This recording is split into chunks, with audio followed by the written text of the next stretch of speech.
Hey everyone, Eric Watson here, freelance writer, player of games, writer of words, recorder of videos, and tabletop role-playing aficionado. Welcome to another DM's Guild review, my written and video view series where we take a look at the adventures and supplemental material at the Dungeon Masters Guild website. For this video, I'll be reviewing the Encounter Supplement, Encounters in Candlekeep, designed by Kayla Bayens, Zeuch, and Kai Linder for Dungeons & Dragons 5th edition. This review has been sponsored by the publisher, and a review copy has been provided for the purposes of this review. If you are interested in a sponsored review, please reach out to me via email, Twitter, or Discord, or mention it when you fill out my submission form at roguewantsit.com. Now, Candlekeep is not necessarily a location that I thought would need encounters. I previously did a preview video for the designers, one of their previous products, Encounters in Barovia, which obviously makes sense that you'd want to have more content for Curse of Strahd and running around Barovia and having a lot of fun encounters that are tied to that place. And the same could be said for a lot of other, areas like Jolt for Tomb of Annihilation, the Desarin Valley for Prince of the Apocalypse. All these different areas could use encounters. Encounters in Candlekeep is a very niche thing to look for. So Candlekeep, for those of you that aren't aware, is a legendary, iconic library slash fortress, like a fortified library, kind of neutral aligned. They're just consolidating all of this knowledge from across the Forgotten Realms into this one location that's incredibly heavily magically protected. They have a very careful hierarchy. It's all very, organized, and it's a neat location that's actually not seen a whole lot of in 5th edition. I believe only in Baldur's Gate's Descent into Avernus does Candlekeep actually play a factor, because I believe it's near Waterdeep. And even then, nothing happens there that's really of note, which is too bad.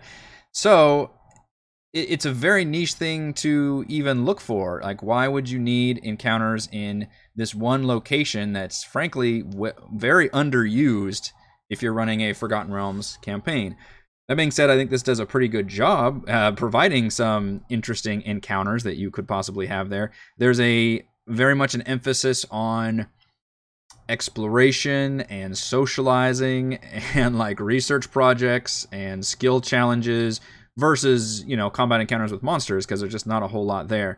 It does do an impressive job covering tier 1 all the way up to tier 4, so you could scale, include encounters for all different levels of play, because presumably no matter what level your players are at, they could need the information at Candlekeep, and depending on what level they're at is probably could determine how much access they have to different levels of information. It's very well organized. It has a professional design and layout, which I adore. It has battle maps for every single encounter, which is amazing. So the product visualization is incredible, top tier. Chef's kiss. Everything is beautiful. We're going to go over the actual encounters because I think not necessarily a mixed bag, but I am a little disappointed. I just wish there were more variety and it had done a little bit more outside of the box when it comes to what you could do with this location, which it hints at. A few of those encounters does a good job, and others maybe not so much. So we start off with an overview of what Candlekeep is, what the different ranks are, maybe who the most important people are, like the Keeper, the First Reader, the Chanter. It's a very well-organized system. It does admit that this is not a guide to Candlekeep, and in fact points to a very good guide to Candlekeep, which is Elminster's Candlekeep Companion, which I reviewed last year and enjoyed so much that it made my top 10 DM's Guild products I reviewed in 2020 list.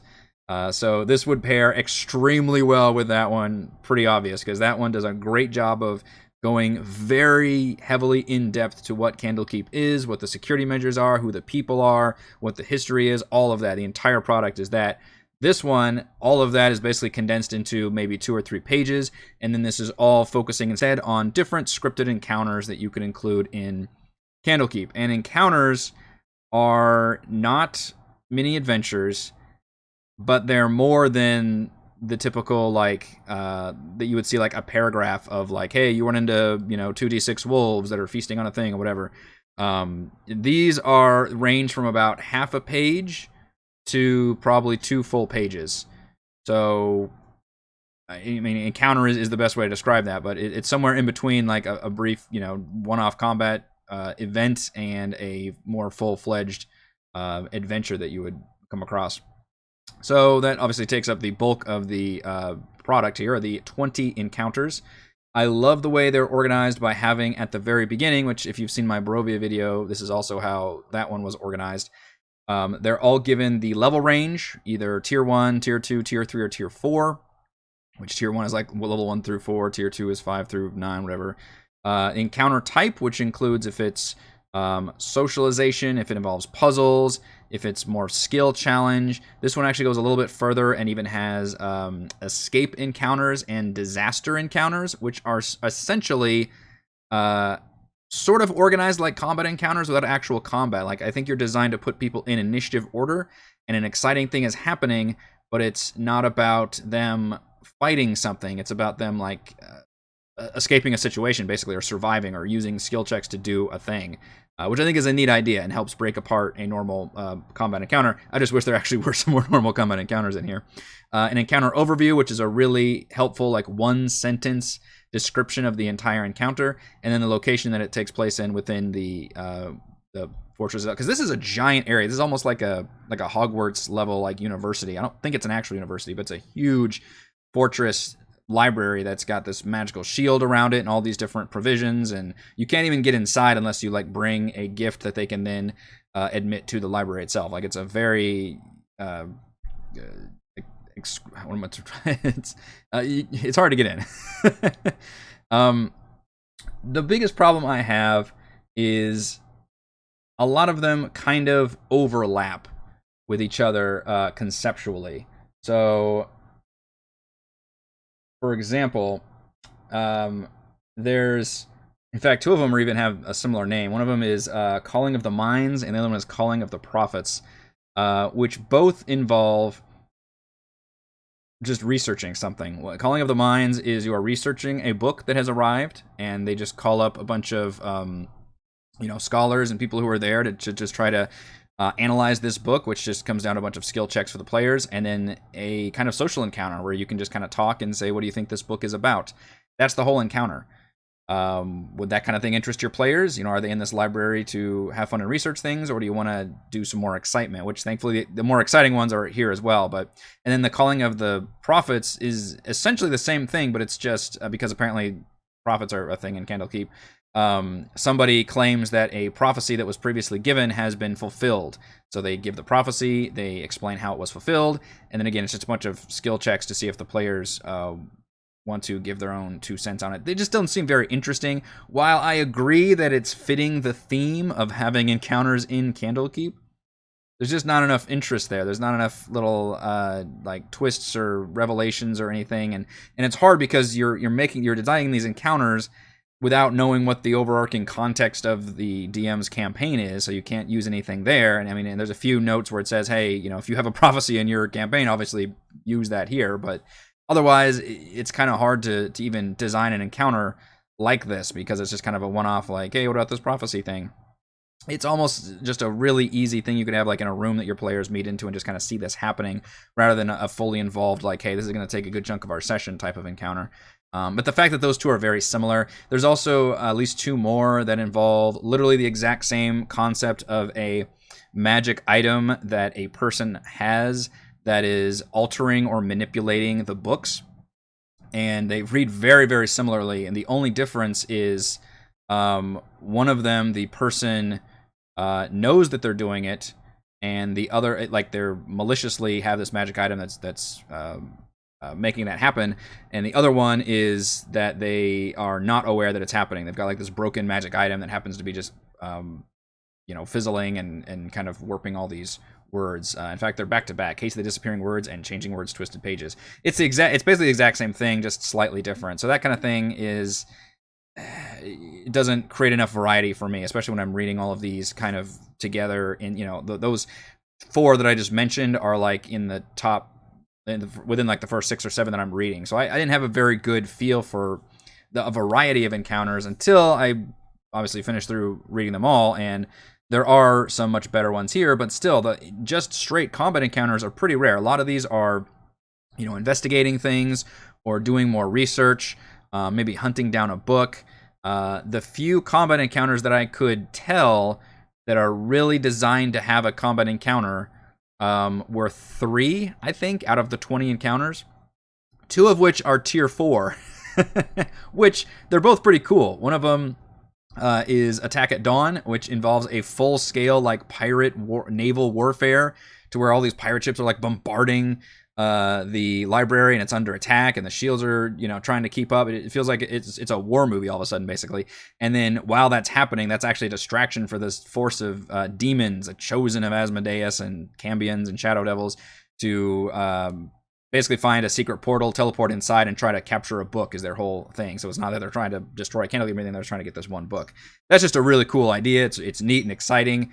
I would have liked to see a few more of those, and maybe not necessarily, right at tier 4. The other tier 4 combat encounter is at the end, which is there's a ghost dragon who's normally just kind of chilling and just a friendly like sentinel of the a resident of Candlekeep. And of course, in this scenario, it's a necromantic book, has been I guess is old and decaying, and is finally leaked through.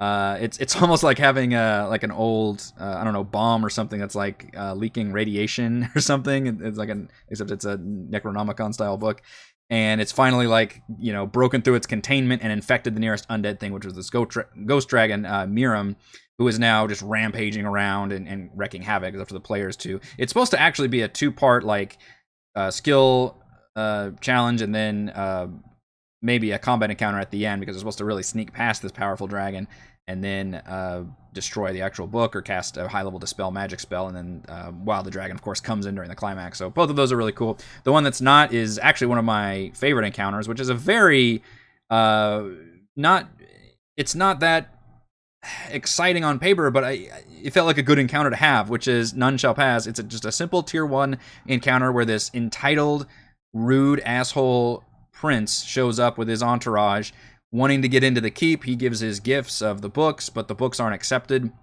and he starts throwing a hissy fit and wants to actually beat up the avowed monks to try and get in. And of course the players can step in, and even then, from what I just described, you could probably handle that as a social encounter if you wanted to, but I think it's designed to be more of a combat encounter as you fight he's got nobles and guards with him. But that just, not necessarily a exciting creative encounter, but one that I feel like fits very well with how Candlekeep works, and I'm already liking the idea of having this this NPC of this just complete asshole wanting to get into this library fortress and feels entitled to do so.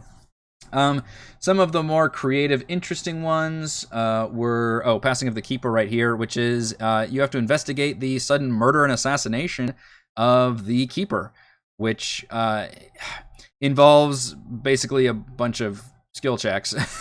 But you have to do a lot of like arcane research and realize what spells are being used or not used, in figuring out how this person was able to make it inside of the Keeper's room, bypassing all of these different, security measures, and then why they did it. I just appreciate a good like murder mystery, and I feel like that one does a pretty good job. And it's pretty shocking that the designer just kills off the Keeper right here. I also enjoyed False Prophets. I have to look up all the page notes I made.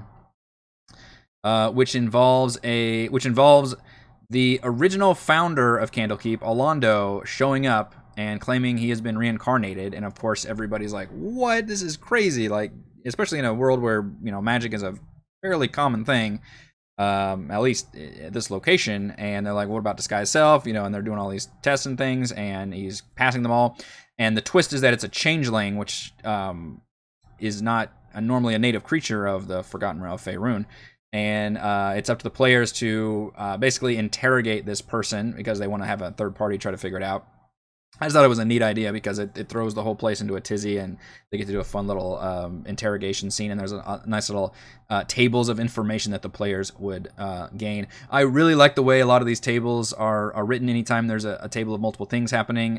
This one, Entering in the Catacombs, involves the players down in the catacombs on whatever mission they want, to either tour the area or grab a book or something. And it turns out somebody down there happens to just set off the alarm system, and they're like running. There's a fun Lord of the Rings, Fellowship of the Ring references. They run by and says, "Fly, you fools!" And the players have to go enter into an escape encounter, which I believe you put the players into initiative order, and essentially a thing is coming that they have to avoid, and they're rolling, skill checks or using their speed or using other, spells or something to avoid all these different traps. And of course, it's a whole bunch of spells and glyphs and things that can trip them up, which is pretty fun. There's a fun Council of Interplanar Meddlers, which is a symposium for like interplanar creatures coming together. It's barely even an encounter, honestly. It's just the players can kind of witness these unique gatherings of individuals, and you can attend like a TED talk, I guess, of these creatures. But I really like the tables because they use let's see, a fire elemental that is quickly approached by a Avowed and made to don a special sash that contains its heat and flames. An Imperial, a Celestial Imperial, and a Devil Aranese chatting and laughing as they wait in line. A Gith couple in extravagant clothing excitedly muttering to each other. Just really fun ideas for different kinds of creatures. There's a good suspect table for if you're trying to figure out who's messing with all the words, in the case of the missing words one. My favorite is for the bizarre NPCs table here, which includes an Illithid wearing a fitted suit, top hat, and monocle. There is one of them was a Dragonborn that seemed like he was very fidgety, but it was a bunch of kobolds in a trench coat. You bump into what you think is a wall, but quickly realizes what appears to be an upright hippo in a military outfit. Those are just fun character ideas. So I think they do a really fun job with all the different tables that are involved here. So I think there's enough encounters here that they all fit the theme very well. They all fit the theme of, do I think this could happen at Candlekeep? Like, yes, I do. None of them go off the page and say like, well, a bunch of goblins invaded. Like, well, they just can't, because it's a the only, and that's probably why the only like real full on like war zone you see is a tier 4 one, because that's basically the level of threat that has to happen to actually pose as any kind of danger to this area. So it's hard. I feel like the designer kind of wrote themselves into a corner given the difficulty of even having encounters in such a location. But it does a pretty good job of utilizing different ideas within that location.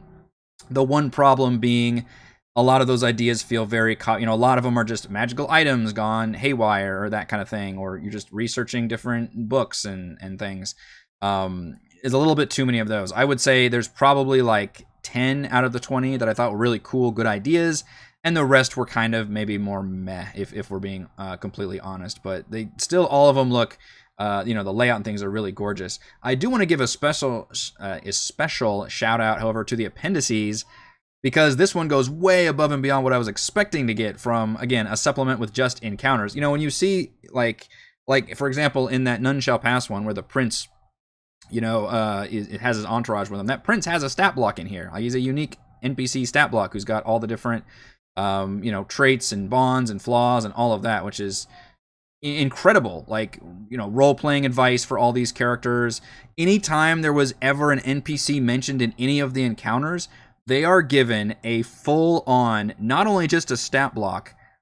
Some of them are just like use the whatever stat block, but some of them are unique stat blocks. But more importantly, we get traits, ideals, bonds, flaws, history, role-playing notes, all of this information, way more than I was expecting. So that is really, really impressive. I definitely applaud getting all of this information on our NPCs. And we also go above and beyond when it comes to, we got magic items too, so anytime there's a magic item mentioned in any of these supplements, which, because we're at Candlekeep, there are quite a few magic items, and a lot of the actual encounters revolve around a magic item. So somebody's, like the one that's zapping up stories and absorbing them into a book, that's the magic item. This person who's researched this ancient civilization who could bend time, they've got a magic item. So all of these things have to, basically revolve around magic items, and we're given all of those notes here.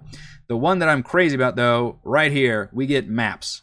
We get full-color, detailed grid battle maps for every single encounter. Now, how many did I just say involved combat? It was not very many. There were like 3, I think, out of all these encounters that actually are probably going to involve combat. And yet, the designer provides a battle map, really, really nice-looking battle maps, for every single one of these 20 encounters. Actually, there's even more maps than that, because some of them are multiple layers and things. That's awesome. That is really, really impressive.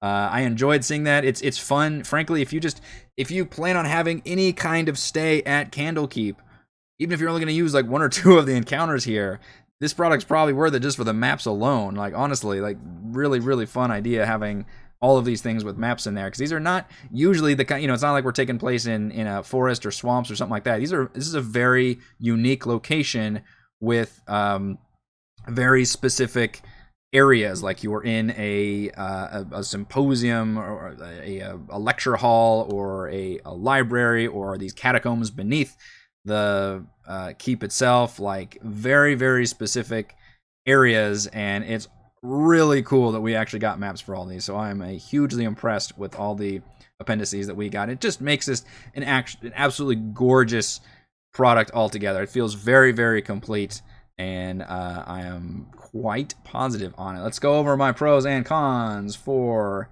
encounters in Candlekeep. Pro: 20 encounters within all 4 tiers of play, with a heavy emphasis toward exploration, socializing, and skill challenges. You will see the kind of negative side of that in my con, but I'm still very positive that we did get 20 encounters that they fit the theme pretty well. And while I don't like all 20 of them, there's certainly enough here to enjoy, and I appreciate that they are across the gamut of tiers. Pros: full color grid battle maps for every single encounter. Hell yes. Frankly, not necessary here, because hardly any of them involve combat. A lot of them are just chatting with people, but the fact that we get a visual aid for all those is really awesome, and I will always, always be thrilled to get it. Pro: professional layout and design. No freaking joke. This is an amazing looking product.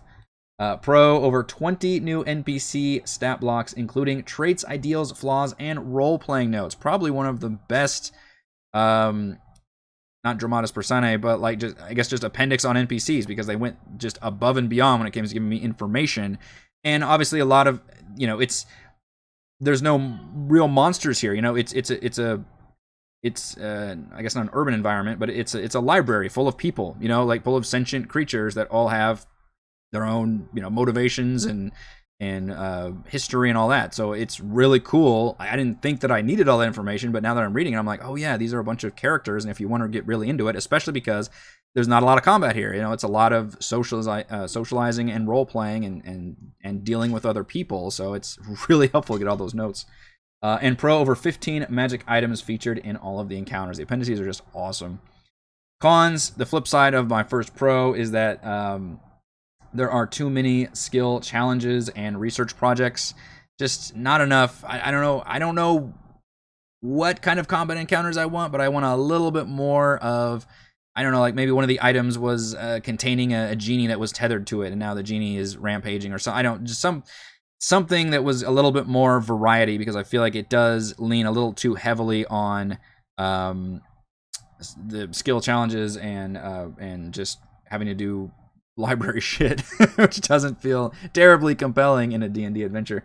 And the other con is kind of along the same lines, where too many of the encounters overlap with each other with similar concepts and situations, such as those 2 that both involve tainted magic items. There's more even than that involve magic items, but at least they're not literally quite as similarly designed as those 2. But you get a lot of those overlapping, and it makes it feel like there are fewer ideas than there are. So even though there's 20 here, maybe there's only 15 or 14 really unique ideas, and then a couple of them are kind of multiplied a little bit more. So I think that is lacking. Final verdict: a magical library doesn't lend itself to a wide array of exciting events, but Encounters in Candlekeep provides a worthy selection of encounters, NPCs, and magic items, while staying true to its erudite theme. Thank you to everyone for watching this video review. You can see my written review at roguewatson.com. You can support my work at patreon.com/roguewatson, and you can follow our own D&D adventures here on my YouTube channel. Thank you.